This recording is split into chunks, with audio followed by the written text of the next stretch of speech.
Bismillahir-Rahmanir-Rahim.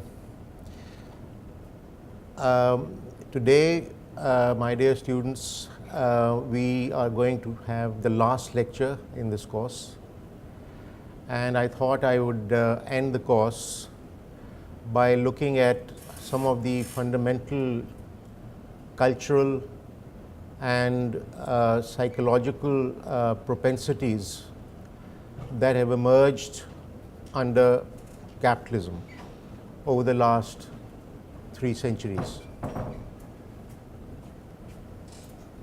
Specifically, we will discuss the relationship between humans and humans,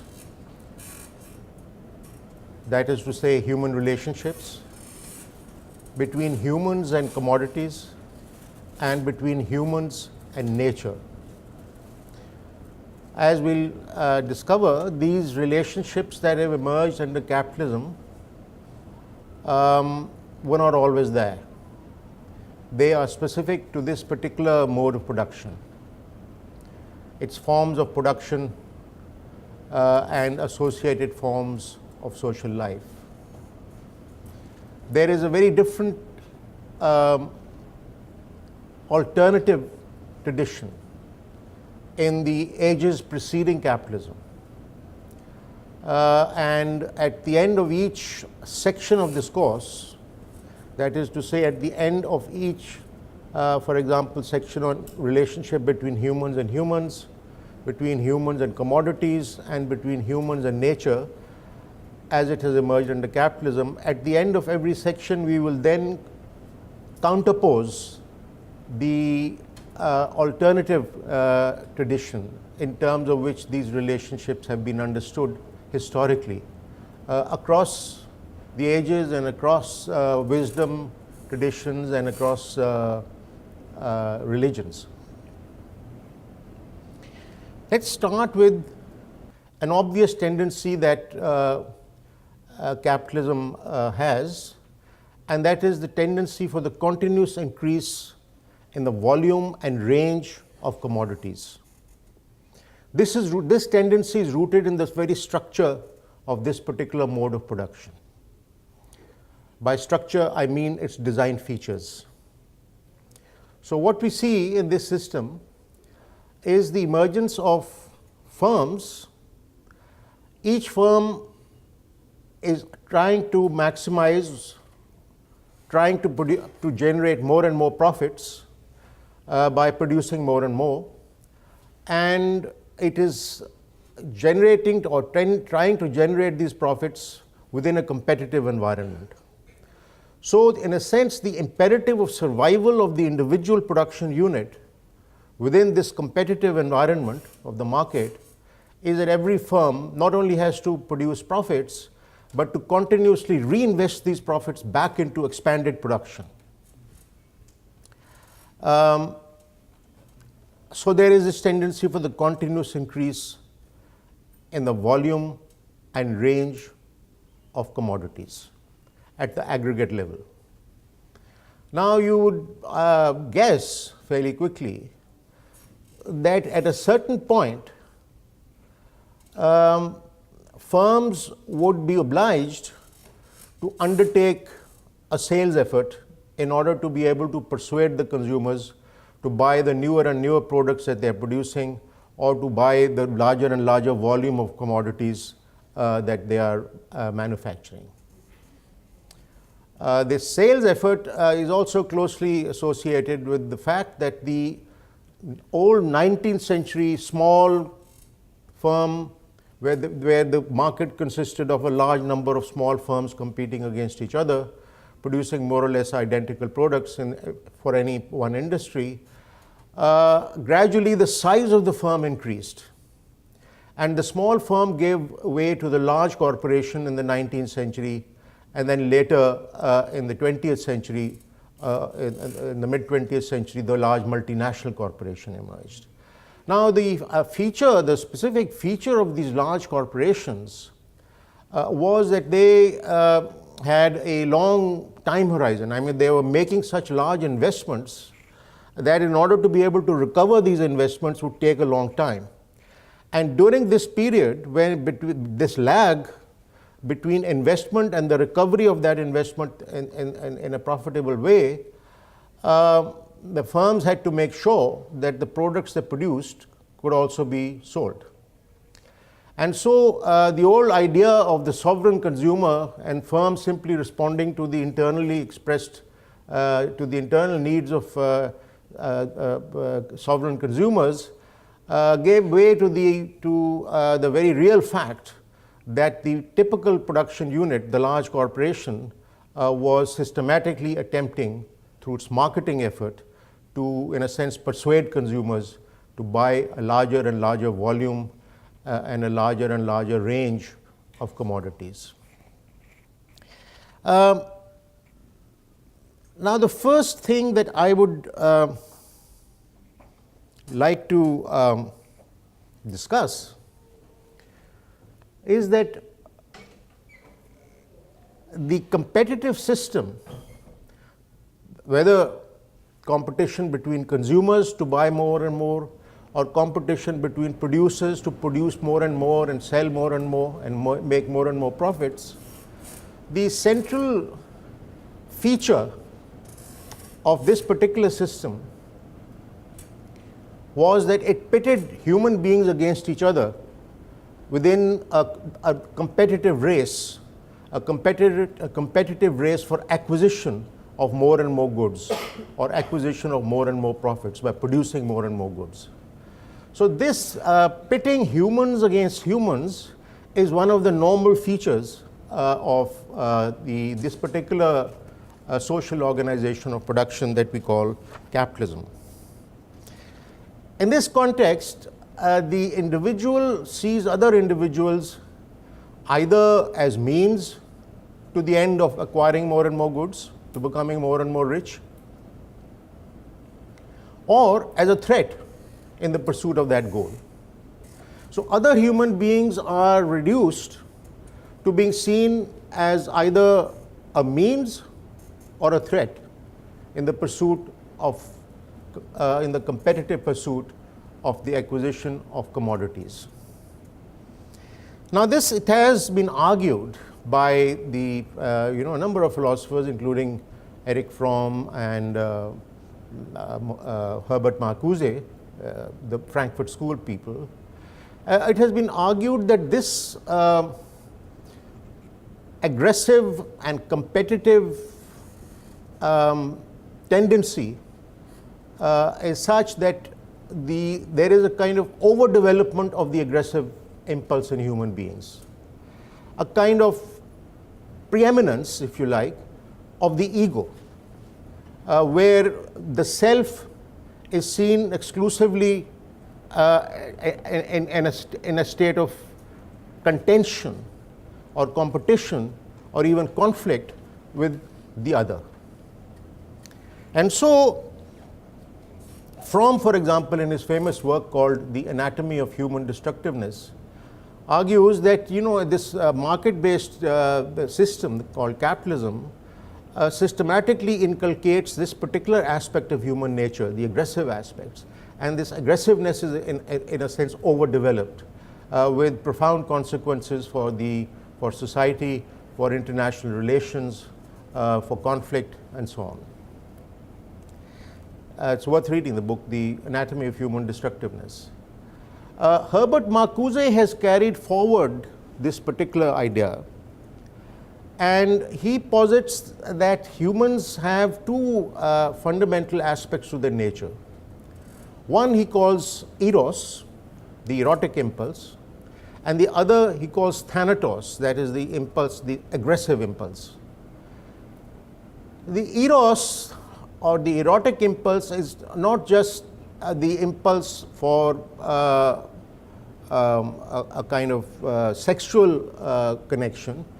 It is more broadly understood in terms of the impulse. The erotic impulse is the impulse to connect with other human beings, with nature. This fundamental need to connect with the world around you, to connect with other people, with other creatures, with nature, is one of the aspects of being in this world. Because what happens with human beings is that when they become conscious of themselves, one of the things they become conscious of is that they are separated from other things, from other human beings and from nature. So I see myself as being different from you, or from an animal that's walking across the road. And that creates a profound sense of loneliness, a profound sense of isolation.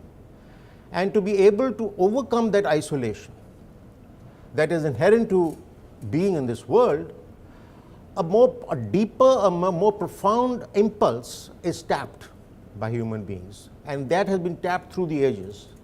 And that impulse is the impulse to connect, to see ourselves as part of a wholeness, whether of nature or of other human beings. Now, so this is the erotic impulse that Herbert Marcuse is talking about. The thanatos is the aggressive impulse. So now this also, while the first impulse, the need to connect, the erotic impulse is vital to human beings fulfilling themselves and being at peace with themselves in a sense. The other impulse of thanatos, the aggressive impulse, is also necessary to be able to survive, because if you're walking in the forest and you're attacked by an animal, then to protect yourself you've got to be aggressive, right? Our physiology is designed in this. One aspect of the human physiology is that when you're attacked, when you feel under threat, then there's more adrenaline produced, and there's the heart rate goes up, and you breathe more deeply, and you produce more oxygen goes into your muscles for quick action. So in a sense, the aggressive impulse is necessary for survival as well, right? So there are two kinds of survival that are at play here. There is the survival of the deeper aspect of being human, the need to connect, to love, and care for others, whether human beings or nature. That's a sort of a basic ability of the human being to experience a kind of sense of transcendence from his separateness, from his or her separateness. You want to transcend that sense of separateness and experience something which is also very, very real, and which is that you're part of a unity.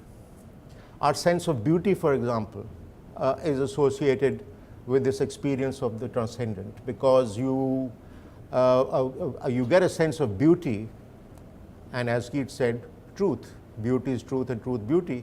You get a sense of that beauty when you are able to experience the harmony, the wholeness of nature and of people and of yourself. And this experience of harmony and the associated transcendent experience is one of the very important features of the human being and of human civilization, because it's manifested in the arts, and it is manifested in our ability to pray to the ultimate, to some metaphysical reality, to the ultimate reality, the ultimate truth. And so the erotic impulse in that sense is an essential feature of being human. At the same time, the aggressive impulse is also necessary to be able to function in the world, right? Now, what Marcuse and Fromm are arguing is that within this particular social organization of production, of competition and acquisition, the aggressive impulse is overdeveloped, while the erotic impulse in a sense is suppressed, is underdeveloped. The erotic impulse in terms of being able to relate with others, connect with others. Okay, now, so as far as the relationship between humans and humans is concerned, within this capitalist system, human beings are pitted against each other. They overdevelop their ego. They tend to become more and more aggressive, and they begin to see others as being fundamentally in contention, in competition with ourselves. So the other is completely excluded from the self, in a sense. And the other is seen as either as a means to your end of acquisition or as a threat. Now the tradition, the intellectual tradition preceding capitalism was very different. And as I said, it crosses cultures, it crosses religions, all wisdom traditions are pointing to a very different kind of relationship between humans and humans in the ancient world. And what is that relationship? That relationship is one where the other is seen not as fundamentally separated from us, but in a sense a part of the self. The other is not simply to be tolerated as an autonomous separate being, as we find under this current society. The democratic rules require us to be tolerant about others, that we feel that we have certain needs, others have certain needs as well, so the pursuit of our needs is bounded by the others pursuing their needs. So we need to be tolerant, and so the laws are designed along these lines, the formal rules. But in the ancient tradition, we can call it the perennial tradition, because it was there through the ages. The other is not simply to be tolerated, but is a vital fertilizing force in the growth of the self. Indeed, this tradition suggests that the discovery of the self, the experience of the fullness of being human, involves a journey to the other, a journey to the heart. I'll just explain what the journey to the heart means. It involves a journey to the other, so that the fully developed person is one who has transcended his or her ego. So we have Shah Hussain, for example, saying, "Tu hi tana, tu hi bana, room which tu, kahe Hussain fakir sainda, main nahi sab tu," means that you are the woof and you the warp. You are in every pore. And as this journey to the other proceeds, there is a moment when he says, you are the woof and you are the warp, you are in every pore, I am not, all is you. So in another line, Shah Hussain says that, he's sort of using the myth of Heer and Ranja. He says about Heer, he says, Ranja Ranja kardi ni, main appi Ranja hoi. Right? So I have achieved the fullness of my being in this relationship of love at the moment when I have become the other. Right? This is the transcendence of the ego.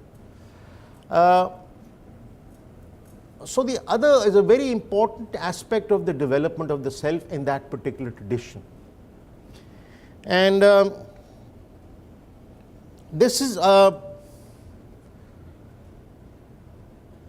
also closely related with the next part of our discussion, which is the relationship between humans and commodities,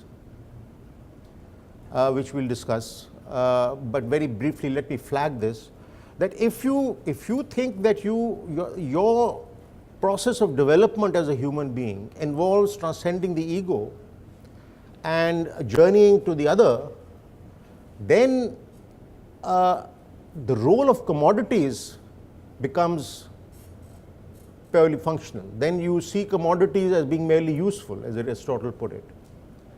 And you don't kill each other or compete with each other aggressively or fight with each other to be able to acquire more commodities.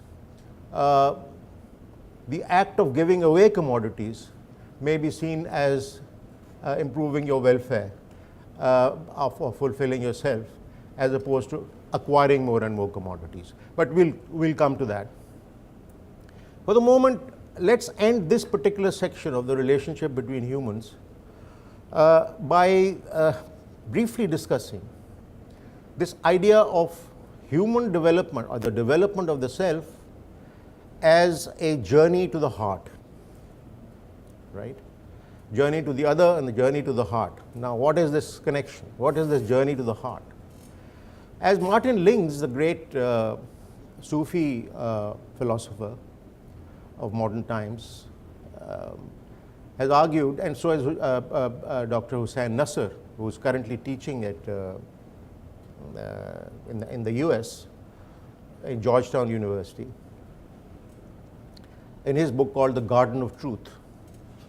Both have argued, both Martin Lings and Hussain Nasser in their separate works, have argued that the idea of the heart, first of all, the heart in the traditional, in the intellectual tradition, is not the organ by that name. The heart is the center of consciousness. And they further explore this meaning, and they suggest that both in the Western tradition and the Eastern tradition, in ancient times, medieval times, both in the Western tradition and the Eastern tradition, the heart is seen as the instrument of experiencing the transcendent. And in a sense, it is the word heart, dil, is synonymous with the intellect. So the medieval sense of the intellect was not, today there's a distorted version where we understand the intellect purely in terms of the activity of the mind, but the traditional conception of intellect is drawn from the Latin intellectus, which means again the instrument of experiencing the transcendent. So you combine the mind with the heart to be able to experience the transcendent, and that's the intellect or the heart. Okay. Now the heart is also, the journey to the heart also means the journey to develop the capacity to love, because it is through love that we connect, through loving care that we connect with others, with nature. For example, in the Quran, God, the one attribute that in terms of which God describes himself most frequently in the Quran is Ar-Rahman, Ar-Rahim, which means the root of the word Rahm, the Rahman Ar-Rahim, can also be understood in terms of he whose nature it is to give loving care, he who then practices loving care, Rahman Ar-Rahim. And so God loves his creation. When we translate Rahman Ar-Rahim as the merciful, the compassionate, the word mercy is this mercy is not drawn out of pity. This mercy is rooted in love. And so God loves his creation, his creatures. And in his infinite mercy, God has granted this beautiful attribute of loving care to human beings. So human beings too are able to love and give loving care to all creatures, to each other, to all creatures, to all nature, all of creation. Now, this loving care as an attribute is to be discovered. This capacity for giving loving care is to be discovered through a journey to the heart. And that is why it is very similar to the idea of discovering yourself by journeying to the other. Shah Hussein's Tu hi tana, tu hi bana. Room, room which tu, kahe Hussain, Fakir, Sainda, man, I, sab tu. So the journey to the other is also the journey of love, the journey to the heart. So the inner journey and the outer journey becomes one. So now this alternative tradition of relating with other human beings within a relationship of loving care, and that relationship as in some fundamental sense being an essential aspect of being human, I think is basic to the great intellectual traditions that we have inherited and which we have forgotten in this particular system. The next section is about the relationship between humans and commodities. Now we have discussed during this course of lectures that the kind of culture that has emerged under capitalism has to some extent been constructed, been shaped by the effort of corporations to sell more and more goods. So the advertisement and all the psychological devices associated with advertisement and the kind of landscape that mass advertisements out in the urban areas have created have induced a culture where commodities have acquired a preeminence in our social and individual lives. The nature of the relationship between humans and commodities under capitalism is a peculiar relationship, because as a result of this sales effort, qualities that human beings possess have been transposed into commodities. So for example, the quality of sexuality, of efficacy, of masculinity, or femaleness conversely, are transposed into commodities. And then we are asked to look at commodities not simply in terms of their functional attributes, but in terms of, we are invited to look at commodities as if they contain these qualities of masculinity, of efficacy, of sexuality. And then therefore, so for example, a motor car is not simply an object that with an engine that takes you from A to B, but it is a receptacle of qualities of masculinity, of status, of efficacy, of power. And so commodities in this scientific world are seen in like a kind of metaphysical perspective. So commodities are seen as if they contain these qualities of masculinity and power. And therefore, in a sense, in possessing commodities, we imagine that we are repossessing ourselves. Those who don't own commodities are seen as people who are denuded of or deprived of, or they have denied themselves these features which are actually organic to human beings, of masculinity, of power, and so on. So male attractiveness, which is essential to being a male, that's the way, the mold in which we're constructed. The attractiveness of the male is not inherent to the male anymore in this relationship with it is part of an aftershave lotion or a cologne. So if you look at the ads, they're suggesting that, you know, if you want to be attractive towards the opposite gender, then you've got to be able to use this fragrance, this particular cologne or perfume. And similarly, women are encouraged to buy ladies' perfumes in order to become more attractive towards the opposite gender. So qualities that human beings themselves possess in this system are transposed into commodities, and we are asked to then buy the commodities, not simply in terms of their functional attributes, but essentially to repossess ourselves. So that's a peculiar relationship that's emerged with commodities. And so buying more and more commodities becomes an emblem of your authenticity as a person. It becomes part of your status to have more and more commodities. Now again, in the ancient traditions, intellectual traditions, this was by no means the case. In fact, it was very different.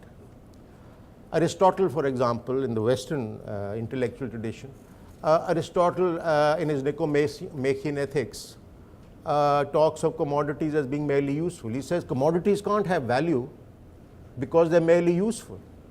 So commodities are seen, peculiarly enough, in the ancient cultures, actually in an objective fashion.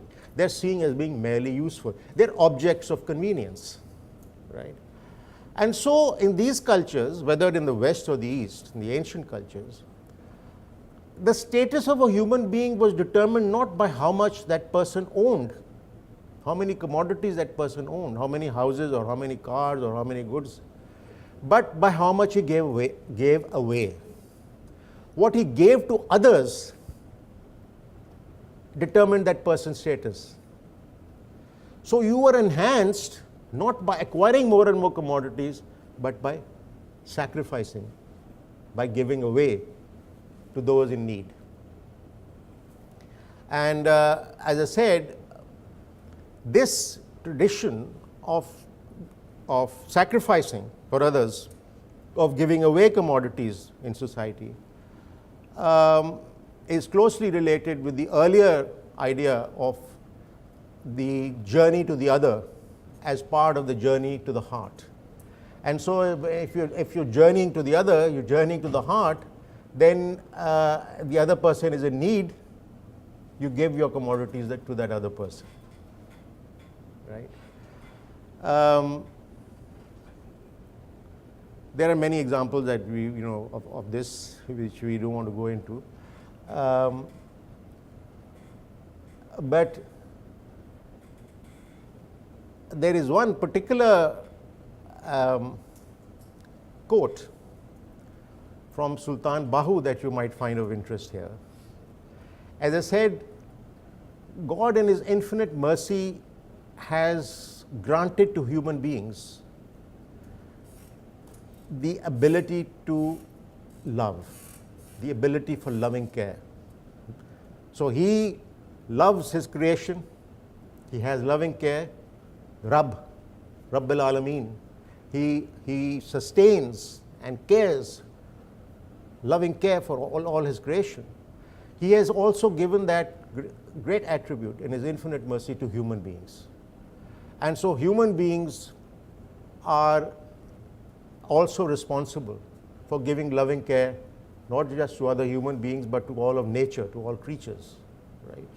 And therefore, the role of commodities becomes very limited in this.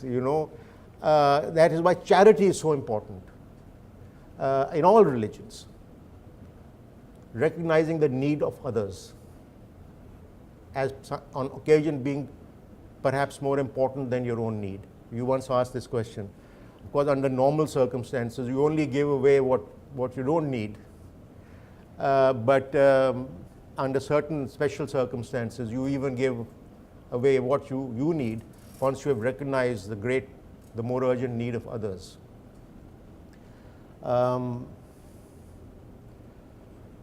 Sultan Bahu says, Alif Allah chambe di booty, Murshad man which lie who.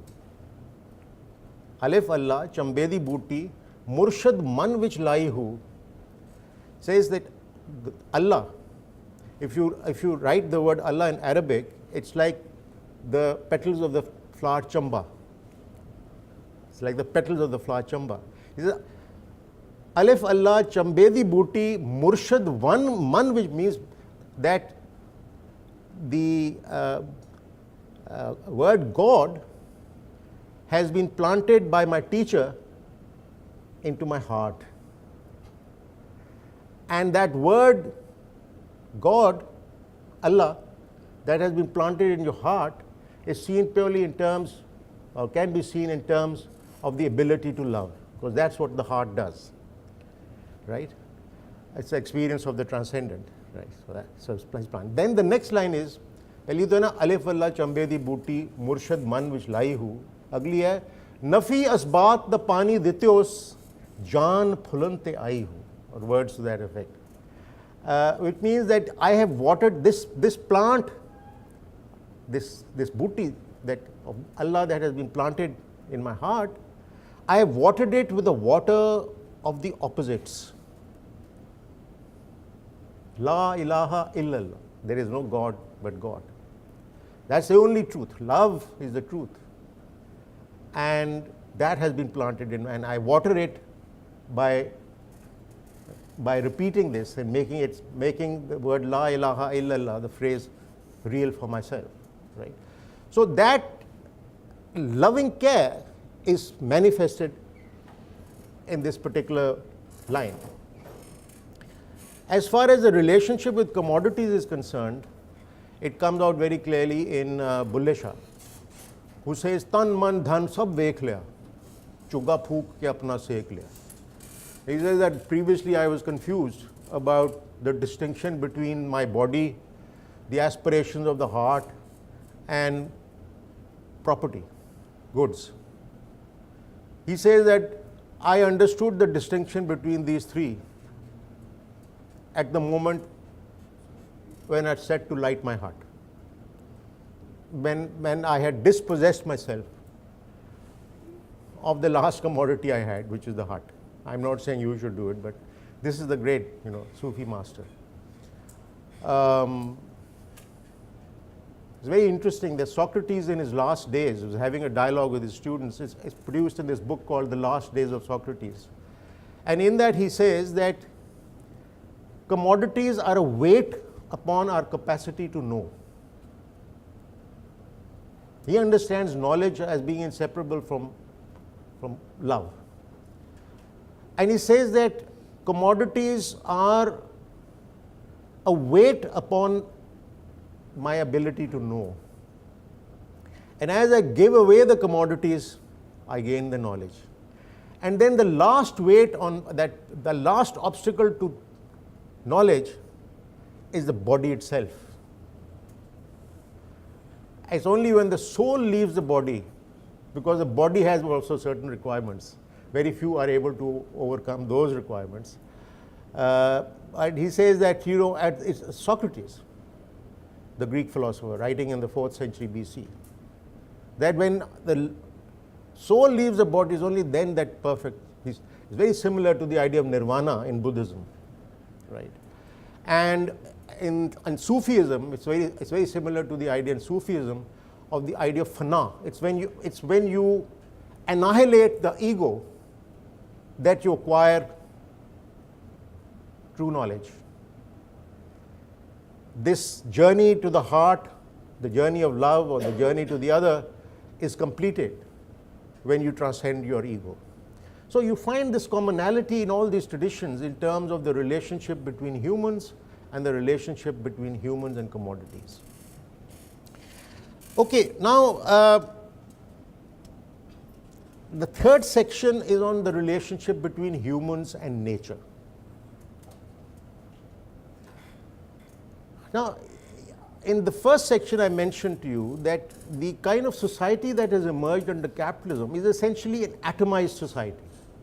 Every individual sees himself purely in terms of an ego, sees himself or herself purely in terms of an ego that's pitted against the other, right? And so, in other words, we see society in fragmented terms. We don't see society as in terms of its wholeness, of its great potential for human interaction and human enrichment through that interaction, and development of human beings through the interaction and relationships with each other. But rather, society is seen in terms of a set of fragmented individuals. Society is seen in fragmented terms, and the individual himself is fragmented. As we discussed, in the case of Fromm and Marcuse, who were saying that, we overdevelop the ego We overdevelop the aggressive impulse and set aside the other very vital, other very important dimension of being human, which is the impulse to love and connect. So human beings are fragmented, society is seen in fragmented terms. In just the same way, there is a tendency to see nature in fragmented terms. So nature is seen in terms of, in separate. So the forests are seen to be separate from soils, they're separate from the air, they're seen as separate from the rivers. Each of these aspects of nature, which exists as a kind of wholeness, and modern science has told us that this is part of our wholeness in terms of an ecosystem. But we actually see nature in fragmented terms as natural, as resources to be exploited. So the forests are there as sources of wood with which you make furniture or whatever, butts of guns or whatever else you want to make, right? As the British did in the First World War with the forests of the subcontinent. Forests are seen as a resource. Soils are seen as a resource. Water is seen as a resource. So nature is fragmented and converted into resources that are to be exploited. Now that's a very, and as we've seen in our earlier lectures, that particular way of relating with nature, where nature is also seen to be an input into the process of production of commodities, right? And the preeminence is there, that the preeminence in this capitalist society is that of commodities rather than humans or of nature or of human nature, right? And so it's not surprising that in this particular organization of production and this particular kind of culture, we produce so much, and with technologies which have so damaged the environment, that the very life support systems of the planet are now under threat. It is our failure to see nature in terms of an ecosystem, in terms of a wholeness, that has resulted in the choices of technology and in the forms and levels of growth that have been undertaken under capitalism. Now this here again, the ancient tradition, intellectual tradition, is completely counterposed to this fragmented way of looking at nature. In that tradition, nature is seen in terms of a sacred unity, a sacred wholeness. So, for example, in Islam, actually this is common in all religions and in all wisdom traditions, including the Red Indians, right? But in Islam, particularly, there is this idea of the cosmic Quran. You know, the Sufis say that, you know, there is the Quran, the written Quran, the book, which is the word of God. There is also the cosmic Quran, where every aspect of nature is a surah, is a sign. So the Quran says words to the effect that, you know, repeatedly Quran asks, in the Quran we are invited to reflect upon nature, the rising of the sun, the setting of the sun, the ships that move along the oceans, the thunder, the light, the darkness, the plants that grow, the variety of greenery, the expanse of the earth. The Quran invites us to reflect upon nature, and it says these are signs for men to understand, men and women. This men is used in a generic sense. These are signs for men to understand. So in other words, nature, the trees, the forests, the rivers, etc., are signs in the sense that in reflecting upon them, we are led to, we are directed to, we move towards experiencing the transcendent truth that underlies or is associated with God's creation. Now, signs or signature means attestation, affirmation. So nature in the Quran is an attestation of the presence of God. It is an affirmation of the presence of God. In another verse, God says in the Quran, wheresoever you turn, there is the face of God. Wheresoever you turn, there is the face of God. So if you were to reflect upon these signs, you would get into a state of mind to experience the transcendent. So therefore, nature is seen, and the similar thing in Hinduism.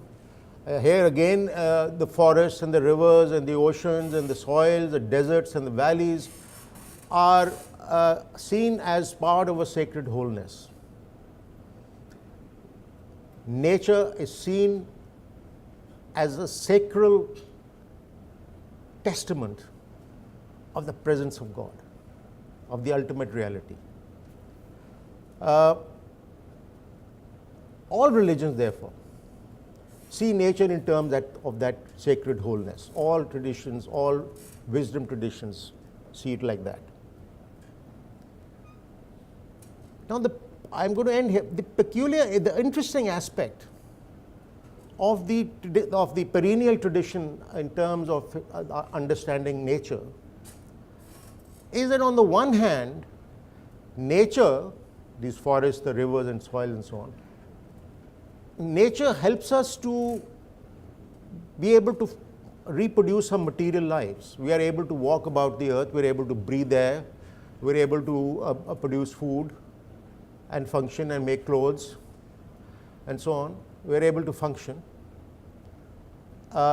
So nature enables us to sustain our transient physical lives. But at the same time, nature, insofar as it is beautiful, and so far as by experiencing that beauty we are able to experience the transcendent, also holds out the possibility of experiencing the eternal. So human beings are placed in this beautiful position in their relationship with nature, where nature enables us to function in both the ephemeral as well as the eternal. Nature has both these aspects. It's beautiful and yet it's also useful. Nature enables us to simultaneously live in the ephemeral and in the eternal. I'll conclude this and by saying that in each of the sections that we've discussed in this lecture, the relationship between humans and humans, the relationship between humans and commodities, the relationship between humans and nature, in capitalism, a peculiar relationship has emerged in each case, where other human beings are seen as means to an end or as a threat towards that end. Other human beings are excluded from the boundaries of the self. Commodities are seen as something metaphysical, as commodities are seen as receptacles of qualities which actually we possess as human beings. And we are then invited by that culture, by the sales effort, we are invited to acquire commodities not in terms of their physical attributes, but in order to essentially repossess ourselves. And just as in society, we see society and ourselves in a fragmented fashion, we also see nature in a fragmented fashion as a set of resources, isolated resources to be exploited, rather than having this dialectical dialectical feature that nature enables us simultaneously to function in the ephemeral and in the eternal. Nature is both helpful in enabling us to sustain life, physical life, and it is also, insofar as it's beautiful, enables us to nurture that other dimension, the aesthetic dimension or the spiritual dimension of being human. So I'll thank you very much for attending all these lectures, and it was wonderful to be able to interact with you, and thank you very much. Okay.